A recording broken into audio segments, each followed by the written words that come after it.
Wow, there is so much coming out about Kwon, Terra Labs, and Luna Guard Foundation. I'm going to be covering it all, but before I do, please hit the like button, hit subscribe, check out the CT Club down below in the video description. We do trade alerts, market updates, classes, and AMAs every Monday. So here we go. Let's get into it.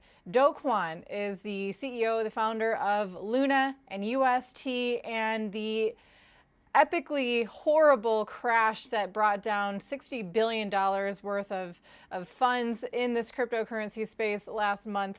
So what's been happening? If you just search, if you go to like cryptopanic.com, a popular news aggregate site for cryptocurrencies, and just do a quick search of Kwon, over the past week only, there's been so much negativity and just news coming out about what was really happening behind closed doors at Terraform Labs and having to do with Kwon. So here's just a few of them. Luna insiders reveal info on Terra's closed door meetings, including Kwon. Luna governance in disarray as Kwon jokes about Terra ecosystem. Luna 2.0 falls by 77% in 14 days as Kwon takes Twitter account private.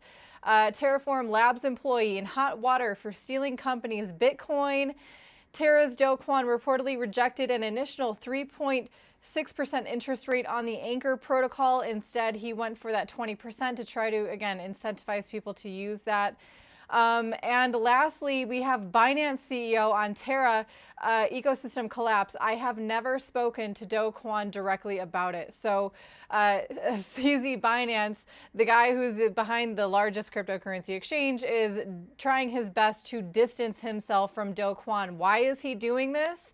Because of the most recent news coming out is that the SEC had actually subpoenaed Kwon back in November over what was happening with Mirror Protocol and how that was infringing on U.S. territory, and they wanted to launch an investigation. Kwon had appealed this subpoena, and a judge has ruled to be rejected. They must now be open to investigation by the SEC. Why is this big news? Even though this subpoena had to do with Mirror Protocol, it's opening the door for the SEC and probably other U.S. authorities to go ahead and launch investigations into Terraform Labs, into Kwon, and also possibly the Luna Guard Foundation. Even though the Luna Guard Foundation is a nonprofit registered in Singapore, if they can prove that it is being run in a very similar fashion to Terraform Labs, with the very same people as Terraform Labs, they can, prove a relationship there and that they're one and the same. Now, how does the SEC have any jurisdiction for this investigation to take legal action against Kwon and Terraform Labs, even though Terraform Labs is headquartered in South Korea? Well, it's because they have marketed towards U.S. investors. They have actually hired U.S. employees for their job positions, and not to mention the fact that even their general counsel are U.S. citizens. So they have a lot of ties to the U.S., and in that way, the SEC is like, listen, you affected our people. We're going to come after you and take a look at actually what happened with Mirror Protocol. And of course, they're going to be digging into what happened with the UST and Anchor Protocol. And, there's been a lot of assumptions if this was a scam, if it was a rug pull, if it was just a poorly created algorithmic stablecoin. I think this SEC investigation and what comes from it is going to reveal a lot.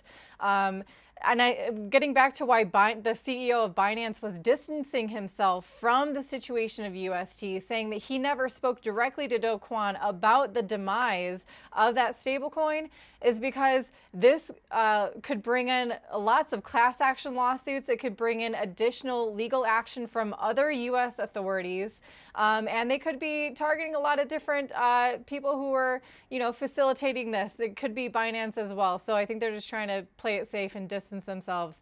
This is an absolute train wreck, but we're going to see what happens. It's coming out more and more, and I'm sure with this investigation, we're just going to see all of the dirty work that happened with UST. So unfortunately, that's what happens in crypto. That's why it's a constant reminder here. There are no guarantees in crypto.